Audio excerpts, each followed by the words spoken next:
திருத்தணி முருகன் இவரை பார்த்துட்டு வந்தால் நிச்சயமாக திருப்பம் கிடைக்கும்.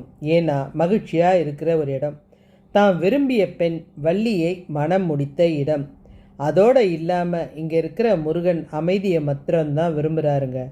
அதனால் இவர் அமைதியாக சிரித்தபடி தான் இருப்பார். ஒன்று தெரியுமா, இங்கே சூரசம்ஹாரமே கிடையாதுங்க. வெறும் மகிழ்ச்சி சந்தோஷம் மாத்திரம்தான். அப்போ நம்ம போனால் நமக்கும் அதை தானே கொடுப்பாரு. இங்கே இன்னும் நிறைய சக்திகள் இருக்குது. ஒன்றும் தெரியாத வள்ளியை இவர் கல்யாணம் பண்ணதுக்கு காரணம் அவளுக்கு ஞானத்தை கொடுக்கறதுக்கு தான்.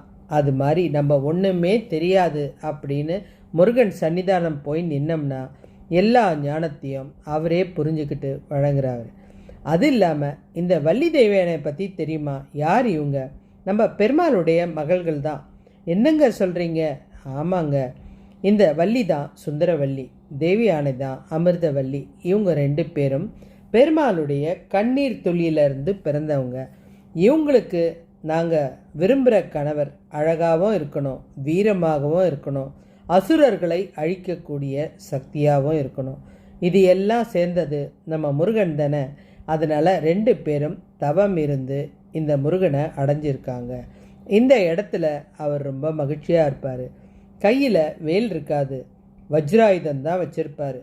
இந்த இடத்துக்கு இந்திரன் முருகனை பார்க்க வரும்போது அவர் தேவலோகத்தில் இருக்கிற குமுத மலர்களை கொண்டு தான் இந்த முருகனுக்கு அபிஷேகம் செய்வார். அதனால் இந்த முருகனுக்கு மலர் அலங்காரம் மிக மிக பிடிக்கும். அதனால் கிருத்திகை அன்னைக்கு கிட்டத்தட்ட நிறைய பேர் மலரில் காவடி கொண்டு வர அழகு இருக்க பார்க்க கண்கோடி வேணுங்க. இந்த முருகனுக்கு பெருசாக பிரசாதம்லாம் ஒன்றும் இல்லைங்க. தேன், தினை மாவு, வள்ளிக்கிழங்கு இது போல் பிரசாதம் தான் அவருக்கு ரொம்ப பிடிக்கும். இங்கே வேடுவர்களும் கும்பிட்டுட்டு போவாங்க. ஏன்னா அவங்களோட உறவு தானே முருகன். வள்ளியை கல்யாணம் பண்ணியிருக்காருல, அதனால் அவங்க இவரை எப்படி கூப்பிடுவாங்கன்னா மச்சான் சாமி அப்படின்னு தான் கூப்பிடுவாங்க. இங்கே முருகனுக்கு கன்னத்தில் ஒரு புள்ளி இருக்கும். அது வள்ளிக்காக அவர் வச்சுக்கிட்ட அந்த புள்ளி தான். இங்கே முருகன் ரொம்ப அழகாக இருப்பாருங்க. அதோடு இல்லாமல் சக்தியும் ஆற்றலும் ஞானத்தையும் நம்ம போய் நின்னாலே கொடுக்கக்கூடிய சக்தி அவருக்கு இருக்குது. நிறைய சித்தர்கள் இந்த கோவிலுக்கு போய் தவம் இருந்து ஞானத்தை பெற்றிருக்காங்க. நம்ம பிரம்மா கூட ஒரு தப்பு பண்ணிட்டு பிரணவ மந்திரத்தை மறந்துட்டாரு.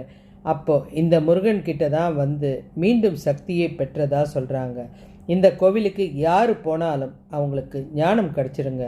உங்களுக்கு இதெல்லாம் பிடிச்சிருந்தா என் சேனலை சப்ஸ்கிரைப் பண்ணுங்கள்.